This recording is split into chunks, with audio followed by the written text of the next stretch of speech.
Mĩhang'o ya ũheani wa taitũ kũrĩ kambuni ya wendia wa mĩgũnda ĩrĩa ĩgaĩtwo na gwĩtwo Kuku A na ĩrĩa ĩrĩ na memba makĩria ma 6,000 nĩ ĩrũgamĩte. Ũũ nĩ thutha wa Minista wa mĩgũnda kaunti-inĩ ya Kajiado Hamilton Parsenia kuuga marũa ma wĩgwatĩri wa mũgũnda ũyũ matihĩtũkĩtio nĩ thirikari ya kaunti ya Kajiado, akiuga gũtirĩ mũgũnda wagĩrĩire kũheanĩrwo taitũ ũtarĩ ũrarĩkia kũgaywo nĩ surveyor. There are surveyors on the ground, both in Kuku A and Kuku B. Yet, they are issuing out title deeds today, meaning that title deeds have been processed, yeah, and then it's supposed to be followed by the survey. Which one comes first? It is the survey works.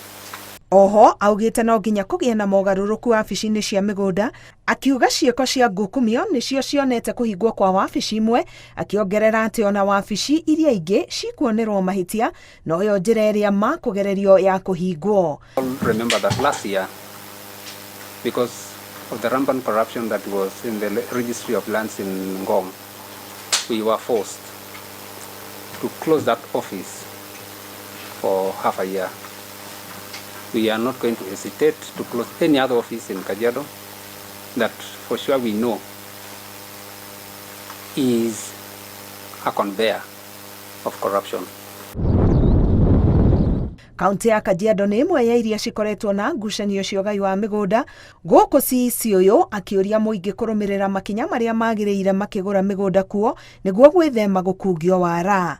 Ngĩribotera Inooro TV, ngetwo Karo Kenyugo Mwaura.